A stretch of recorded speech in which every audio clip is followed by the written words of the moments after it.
कभी ऐसा लगा है कि तुम खुद के दिमाग से हार रहे हो?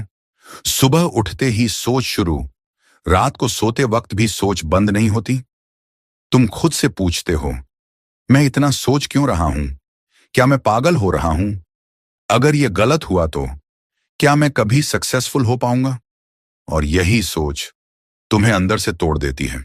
तुम एक छोटी सी बात को इतना बड़ा बना देते हो कि डर, चिंता और सेल्फ डाउट से पूरा दिन बर्बाद हो जाता है। तुम कुछ करना चाहते हो, लेकिन सोचते सोचते थक जाते हो। स्ट्रेस इतना बढ़ जाता है कि सिर दर्द होने लगता है। फेलियर्स को बार बार रिप्ले करते हो और सक्सेस का सपना बस एक डर बनकर रह जाता है। लेकिन रुको, क्या तुम जानते हो, ज्यादातर लोग जो ओवरथिंक करते हैं वो एक्चुअली इंटेलिजेंट होते हैं। हाँ, ये दिमाग की एक ताकत है जो अगर सही डायरेक्शन में लग जाए तो जिंदगी बदल सकती है। इस वीडियो में हम निक ट्रेंटन की किताब स्टॉप ओवरथिंकिंग से सीखेंगे कि कैसे अपने दिमाग के इन इमोशनल लूप्स को रोका जा सकता है, कैसे खुद को हर दिन की छोटी छोटी सोच से आजाद किया जा सकता है और कैसे एक ऐसा माइंडसेट बनाया जाए जो सक्सेस के और पास ले जाए, ना कि डर के ओर। अगर तुम भी बार बार सोचने की इस आदत से थक चुके हो तो ये वीडियो तुम्हारे लिए है। तैयार हो? चलो शुरू करते हैं। एक एक करके वो सारी बातें समझते हैं जो तुम्हारा दिमाग कभी नहीं चाहता कि तुम जानो। Chapter 1, why your brain over thinks everything. कभी कभी तुम चुप होते हो, लेकिन तुम्हारा दिमाग बहुत तेज भाग रहा होता है। एक थॉट आती है, फिर दूसरी, फिर तीसरी, और फिर एक पूरा मेंटल मूवी चलने लगता है जिसका कोई एंड नहीं होता, कोई पॉज नहीं होता। तुम कोशिश करते हो उस थॉट को रोकने की, लेकिन जितना तुम उसे रोकते हो वो उतना ही तेज चलती है। अब सवाल यह है, हमारा दिमाग इतना सोचता क्यों है और क्यों हम खुद को उस सोच से बाहर नहीं निकाल पाते? असल में यह प्रॉब्लम आज की नहीं है, यह हमारे दिमाग के अंदर हजारों साल से चल रही है। हमारा दिमाग डिजाइन ही इस तरह हुआ है कि वो हर पॉसिबल डेंजर को डिटेक्ट करे ताकि हम सेफ रहें। जब हम जंगलों में रहते थे तब यह जरूरी था, कौन सी आवाज खतरा है, कौन सा इंसान दुश्मन है, कौन सी जगह अनसेफ है। लेकिन आज के दौर में डेंजर बदल गया है। अब डेंजर है रिजेक्शन का, एम्बैरेसमेंट का, फेलियर का, जजमेंट का। अब हमारा दिमाग सोचता है, अगर मैंने ये कहा और लोग हंसे तो, अगर मैंने अप्लाई किया और रिजेक्ट हो गया तो, अगर उसने रिप्लाई नहीं दिया तो क्या मुझसे नाराज है? दिमाग हर बार वर्स्ट केस स्केनरियो सोचता है क्योंकि उसका मकसद है तुम्हें बचाना। ओवर थिंकिंग कोई लॉजिकल प्रोसेस नहीं है, ये एक इमोशनल ट्रैप है। तुम्हारा दिमाग सोचता नहीं है, वो रिएक्ट करता है। जब तुम किसी पुराने डर, शेम, गिल्ट या रिग्रेट से जुड़े होते हो तो दिमाग उस इमोशन को एक थॉट के जरिए बार बार रिप्रोड्यूस करता है। एग्जाम्पल के तौर पर, एक लड़का था समीर। कॉलेज में उसने एक प्रेजेंटेशन दिया था जहां लोग हंस पड़े थे। वो मोमेंट उसके दिमाग में बैठ गया। अब जब भी उसे बोलना होता, उसका दिमाग उस एक इंसिडेंट को बार बार प्ले करता, तू फिर से वही करेगा, लोग फिर हंसेंगे। समीर सोचता था कि वो प्रिपेयर कर रहा है, लेकिन असल में वो अपने डर को रिप्ले कर रहा था। ओवरथिंकिंग अक्सर डर को डिस्गाइज करके सामने लाता है। वो लगता है जैसे हम सोच रहे हैं, पर असल में हम खुद को फ्यूचर पेन से बचाने की कोशिश कर रहे होते हैं, जिसका कोई गारंटी नहीं है। इंपॉर्टेंट बात यह है, प्रॉब्लम सॉल्विंग और ओवरथिंकिंग में फर्क होता है। प्रॉब्लम सॉल्विंग में तुम सोचते हो, फिर एक्शन लेते हो। ओवरथिंकिंग में तुम सोचते हो और फिर सोचते हो। ओवरथिंकिंग का कोई एक्शन नहीं होता, सिर्फ पैरालिसिस होता है। तुम प्लान बनाते हो, रिवाइज करते हो, फिर डरते हो, फिर डाउट करते हो और फिर छोड़ देते हो। यह प्रोसेस तुम्हारी एनर्जी, कॉन्फिडेंस और फोकस को खा जाता है। नेहा एक ब्राइट लड़की थी, लेकिन बहुत सोचती थी। उसे न्यू पीपल से मिलना पसंद था, लेकिन जब भी कोई नया ग्रुप होता वो सोचने लगती, क्या मैं इंटरेस्टिंग हूं? क्या उन्हें मेरी बात पसंद आएगी? अगर मैं कुछ ऑकवर्ड बोल गई तो? वो खुद को स्टॉप नहीं कर पाती थी। हर सिचुएशन में वो इतना सोचती कि वो थक जाती और फिर वो अवॉइड करने लगी नए लोग, नए मौके, नए आइडियाज।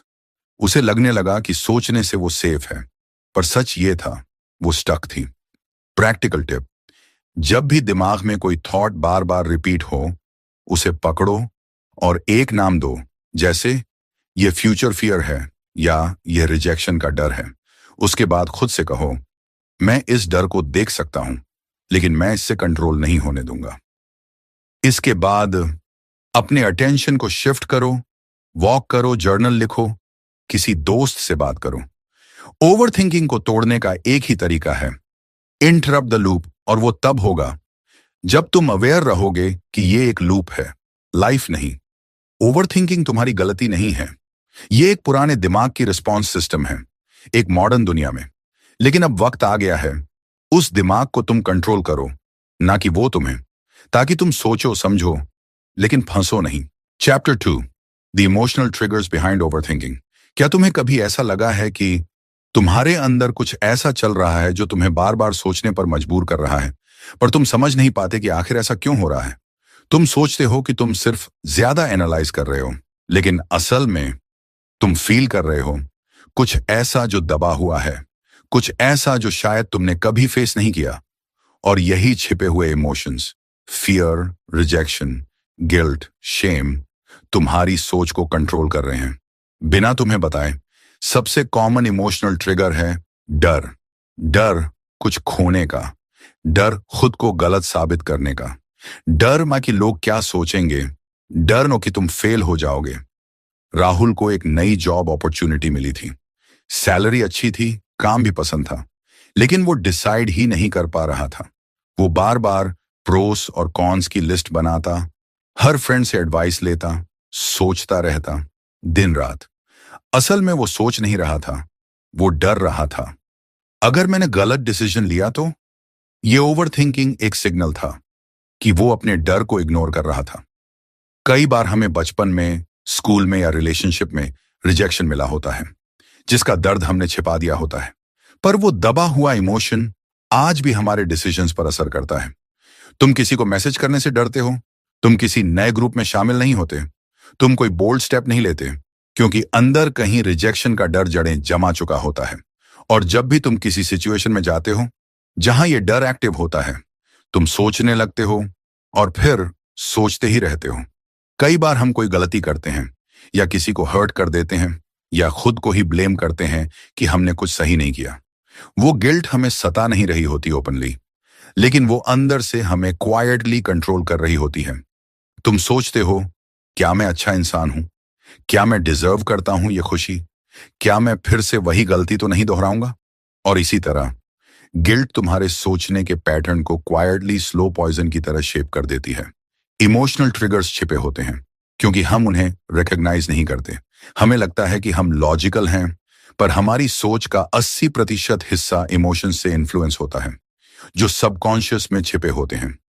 तुम्हारा दिमाग एक पैटर्न चलाता है, trigger, thought, emotion, more thoughts, और ये लूप तब तक चलता है जब तक तुम ट्रिगर को आइडेंटिफाई नहीं करते। प्रैक्टिकल टिप, जब भी तुम बहुत सोचने लगो, पॉज करो और खुद से पूछो, मैं क्या फील कर रहा हूं? इस सोच के पीछे कौन सा इमोशन छिपा है? फिर उस इमोशन को नाम दो, जैसे डर, शर्म, रिजेक्शन, गिल्ट। अब खुद से एक लाइन कहो, ये इमोशन सच है, लेकिन मैं इसका गुलाम नहीं हूं। इससे तुम अपनी सोच से डिस्टेंस्ड ऑब्जर्वर बन जाओगे, पार्टिसिपेंट नहीं।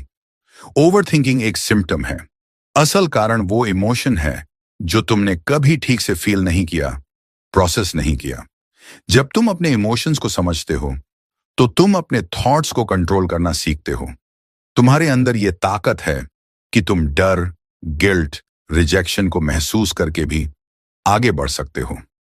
ओवरथिंकिंग से बाहर निकलने की शुरुआत वहीं होती है जहां तुम अपने इमोशंस को फेस करने का करेज दिखाते हो और कहते हो, अब बहुत हुआ, अब मैं सोचूंगा लेकिन फंसूंगा नहीं। Chapter 3, the illusion of control, why you can't let go. क्या आपने कभी यह सोचा है कि तुम इतनी प्लानिंग क्यों करते हो? हर चीज पर कंट्रोल क्यों रखना चाहते हो? हर आउटकम को पहले से प्रिडिक्ट करने की कोशिश क्यों करते हो? ताकि कुछ गलत ना हो, ताकि तुम सेफ रहो, ताकि तुम्हें कोई भी सिचुएशन सरप्राइज ना कर पाए। लेकिन सच ये है कि जितना तुम कंट्रोल करना चाहते हो, उतना ही तुम एंग्शियस और एग्जॉस्टेड महसूस करते हो। तुम्हें लगता है कि अगर तुम हर पॉसिबिलिटी पर कंट्रोल रखोगे तो फेलियर नहीं होगा, रिजेक्शन नहीं मिलेगा, एम्बैरेसमेंट नहीं होगा। पर असल में तुम दुनिया के फ्लो के खिलाफ लड़ रहे होते हो। कंट्रोल एक ऐसा इल्यूजन है जो टेम्पोररी कंफर्ट देता है, लेकिन परमानेंट एंजाइटी पैदा करता है। पूजा को हर चीज परफेक्ट चाहिए, उसका काम, उसके घर की सफाई, उसका फ्यूचर। वो हर डिसीजन लेने से पहले 10 बार सोचती है, हर पॉसिबिलिटी को इमेजिन करती है, लेकिन फिर भी वो कभी सेटिस्फाइड नहीं होती, क्योंकि कंट्रोल की ये कोशिश उसे शांति नहीं देती, बल्कि उसे कॉन्स्टेंटली अलर्ट और एंग्शियस बनाए रखती है। असल में हम कंट्रोल नहीं चाहते, हम अनसर्टेनिटी से डरते हैं, हम फ्यूचर को लेकर अनकंफर्टेबल हैं, इसलिए हम हर चीज को टाइटली पकड़ने की कोशिश करते हैं। क्योंकि अगर हमने छोड़ दिया तो क्या होगा? क्या हम फेल हो जाएंगे? क्या लोग हमें जज करेंगे? क्या हम टूट जाएंगे? पर सच ये है कि लेटिंग गो तुम्हें कमजोर नहीं बनाता, वो तुम्हें आजाद बनाता है। लेटिंग गो का मतलब ये नहीं कि तुम केयरलेस बन जाओ या जिम्मेदारियां छोड़ दो। लेटिंग गो का मतलब है आउटकम को फोर्स करना छोड़ देना, हर चीज को अपने तरीके से करवाने की जिद छोड़ देना। तुम अपनी तरफ से बेस्ट एफर्ट डालो, लेकिन यह समझो कि हर रिजल्ट तुम्हारे हाथ में नहीं है। जब तुम ये मान लेते हो कि कुछ चीजें मेरी पावर में नहीं हैं, तब तुम शांत हो जाते हो, और सरप्राइजिंगली तुम्हारे डिसीजंस और एक्शंस और भी क्लियर हो जाते हैं। प्रैक्टिकल टिप, एक वाइट पेपर लो और 3 सर्कल्स बनाओ। एक सर्कल ऑफ कंट्रोल, इसमें वो चीजें लिखो जो तुम कंट्रोल कर सकते हो, जैसे अपनी मेहनत, समय का इस्तेमाल, एटीट्यूड। 2 सर्कल ऑफ इन्फ्लुएंस, वो चीजें जो तुम पूरी तरह कंट्रोल नहीं कर सकते लेकिन इन्फ्लुएंस कर सकते हो, जैसे दूसरों की राय, किसी प्रोजेक्ट का आउटकम। 3 सर्कल ऑफ कंसर्न, वो चीजें जो तुम कंट्रोल नहीं कर सकते, जैसे मौसम, इकोनॉमी, दूसरों का बिहेवियर। अब अपना ध्यान पहले सर्कल पर लगाओ।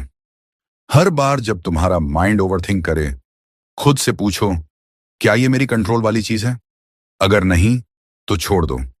कंट्रोल की इल्यूजन तुम्हें फंसा कर रखती है और लेटिंग गो तुम्हें आजादी देती है। तुम्हारा दिमाग कहेगा कंट्रोल रखो तभी सेफ रहोगे, लेकिन दिल कहेगा छोड़ो तभी ब्रीथ कर पाओगे। लेटिंग गो कोई वीकनेस नहीं है, ये सबसे बड़ा करेज है। और याद रखो, हर बार तुम कंट्रोल छोड़ते हो, तुम खुद को थोड़ा और हील करते हो, थोड़ा और फ्री हो जाते हो। Chapter 4, the decision trap, when thinking turns into paralysis. कभी ऐसा हुआ है तुम घंटों एक छोटे से डिसीजन पर अटक गए हो? क्या पहने, क्या रिप्लाई करें, कौन सा जॉब चुने, किससे बात करें और किससे नहीं। और फिर जब फैसला नहीं हो पाता, तब तुम्हारा माइंड उस सेम सवाल को बार बार दोहराता है, क्या मैं गलत कर रहा हूं? क्या अगर मैंने ये चुना और वो बेहतर था, क्या मैं रिग्रेट करूंगा? यही है डिसीजन ट्रैप, जहां ज्यादा सोचने से डिसीजन लेना और मुश्किल हो जाता है, और आखिर में हम कुछ भी चूज नहीं कर पाते। हम डिसीजन से डरते हैं क्योंकि हर डिसीजन के साथ जुड़ा होता है रिस्पॉन्सिबिलिटी और रिस्क। अगर मैंने गलत चुना तो क्या होगा? लोग क्या कहेंगे? अगर मैं फेल हो गया तो? हम हर ऑप्शन का परफेक्ट आउटकम चाहते हैं, लेकिन ऐसा पॉसिबल नहीं है। और यही अनरियलिस्टिक एक्सपेक्टेशन हमें एक लूप में फंसा देती है, जहां माइंड हर पॉसिबिलिटी पर एनालिसिस करता रहता है, पर कोई फाइनल स्टेप नहीं लेता। रवि के पास 2 जॉब ऑफर्स थे। एक जॉब ज्यादा पैसे दे रही थी, लेकिन काम का स्ट्रेस भी बहुत था। दूसरी जॉब थोड़ी शांत थी, पर सैलरी कम। रवि ने हफ्तों सोचते सोचते खुद को परेशान कर लिया। वो सोचता रहा, क्या अगर मैंने गलत चूज किया? क्या अगर दूसरी जॉब ज्यादा सही होती? आखिर में जब वो कोई डिसीजन नहीं ले सका, तो दोनों अपॉर्चुनिटीज निकल गईं और वो वहीं खड़ा रह गया, कंफ्यूजन में, गिल्ट में। हर चॉइस में कुछ पाना और कुछ खोना शामिल होता है, और कोई भी ऑप्शन 100% सुरक्षित या परफेक्ट नहीं होती। तुम सोचते हो कि ओवरथिंकिंग तुम्हें सेफ रखेगा, पर असल में यह तुम्हारी ग्रोथ रोक देता है। क्लैरिटी एक्शन से आती है, ना कि सोचते रहने से। प्रैक्टिकल टिप, जब भी कोई डिसीजन लो, खुद से यह पूछो, क्या मुझे इस ऑप्शन के बारे में 80% क्लैरिटी है? अगर हां, तो आगे बढ़ो। 100% सर्टेनिटी का इंतजार मत करो, क्योंकि वो कभी नहीं आती। फिर एक डेडलाइन सेट करो, डिसीजन लेने की लिमिट बनाओ। मैं आज रात तक फाइनल करूंगा, और उसके बाद खुद से वादा करो, अब मैं पीछे नहीं देखूंगा। ओवर थिंकिंग तुम्हें एक जगह फंसा कर रखता है, और डिसीजन पैरालिसिस तुम्हारी कॉन्फिडेंस को धीरे धीरे खा जाता है। याद रखो, कोई भी रास्ता परफेक्ट नहीं होता, लेकिन कोई भी रास्ता ना चुनना वो सबसे बड़ा रिग्रेट बन सकता है। हर बार जब तुम क्या अगर सोचते हो, तुम अपनी एनर्जी उस फ्यूचर में बर्बाद कर रहे होते हो जो शायद कभी एग्जिस्ट ही ना करे।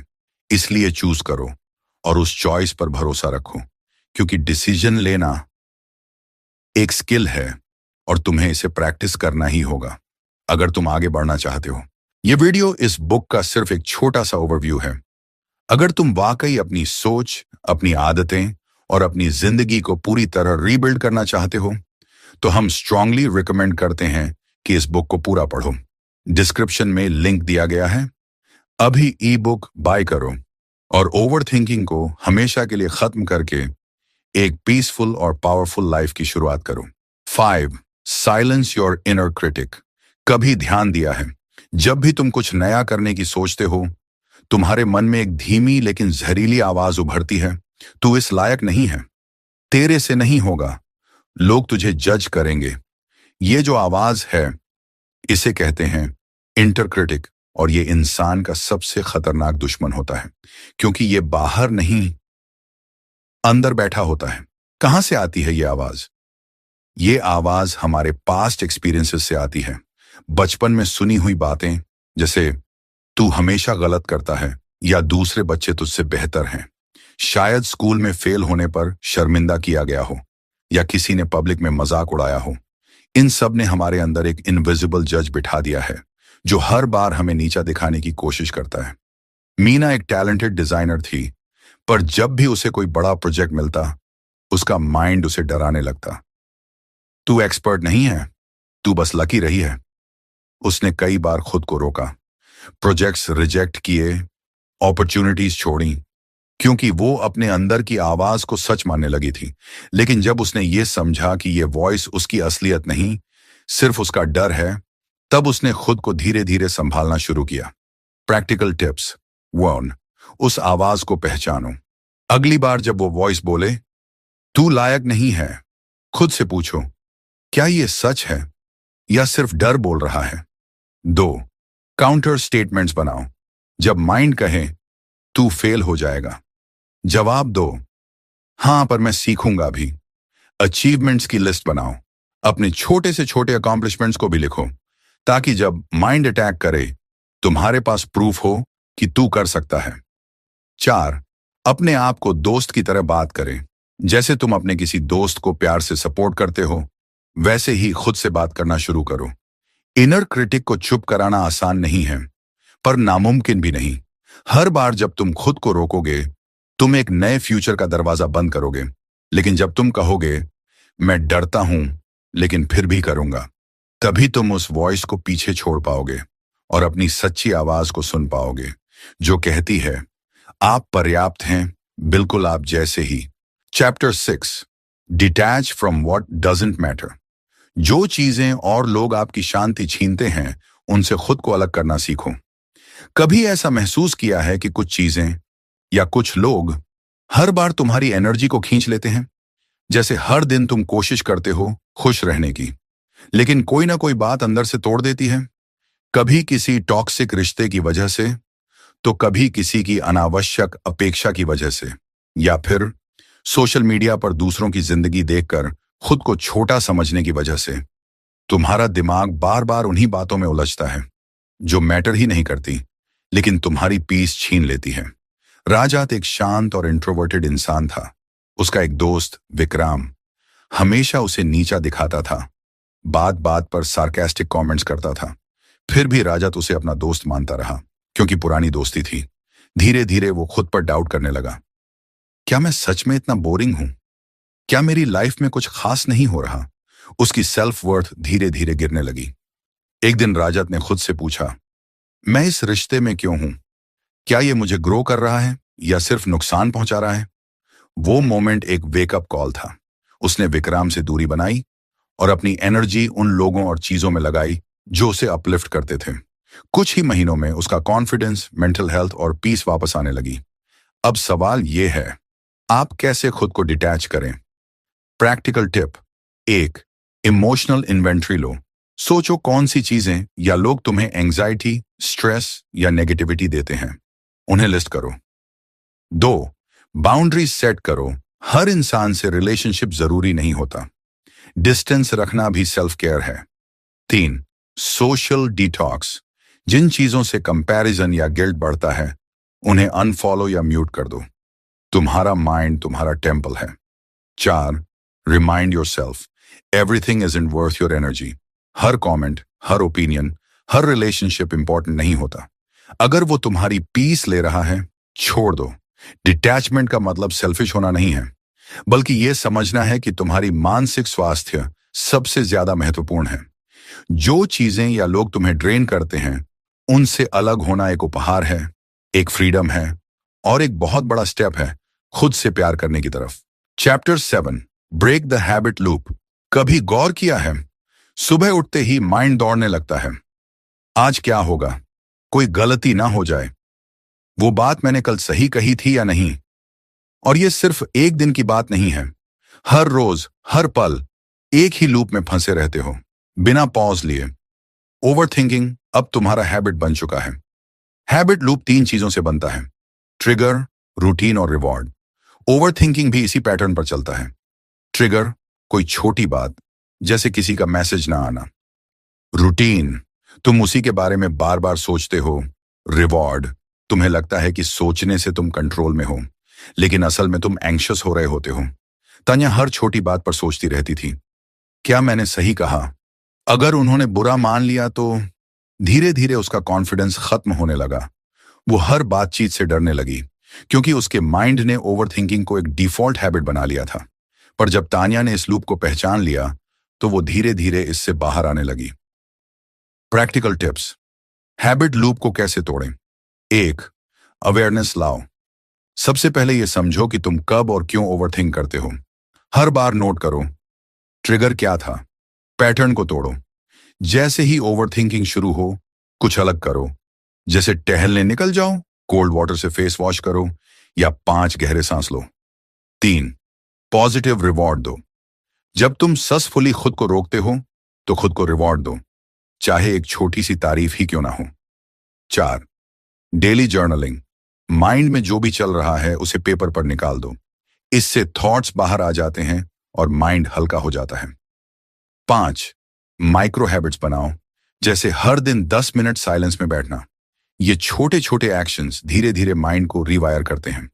ओवरथिंकिंग कोई कैरेक्टर फ्लॉ नहीं है, ये एक हैबिट है जो धीरे धीरे बनी है, और ध्यान से एक एक कदम उठाकर उसे बदला जा सकता है।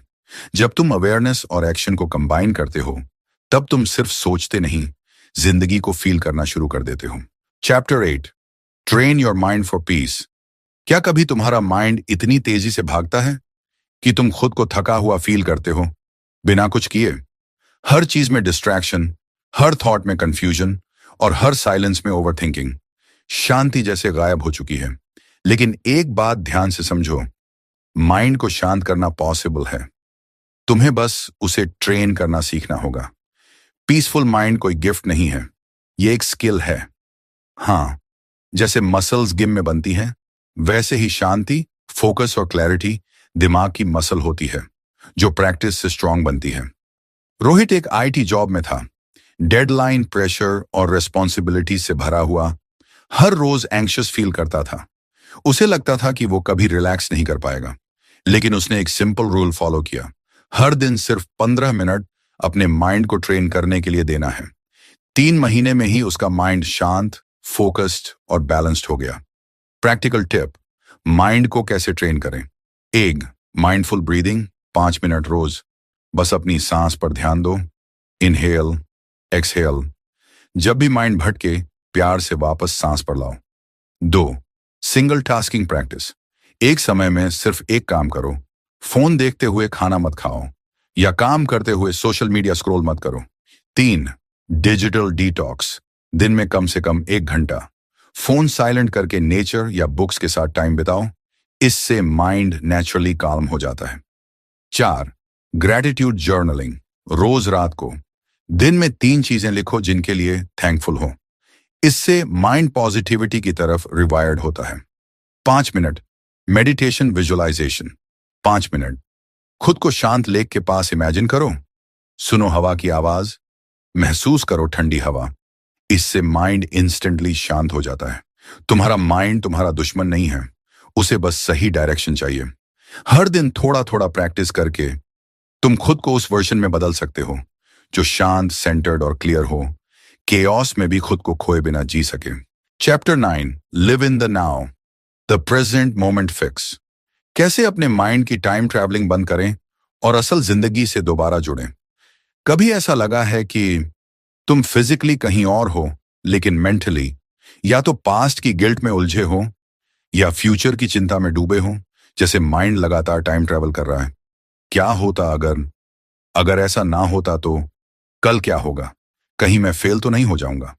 और यही ओवर थिंकिंग का सबसे गहरा जड़ है, प्रेजेंट मोमेंट से डिस्कनेक्ट हो जाना।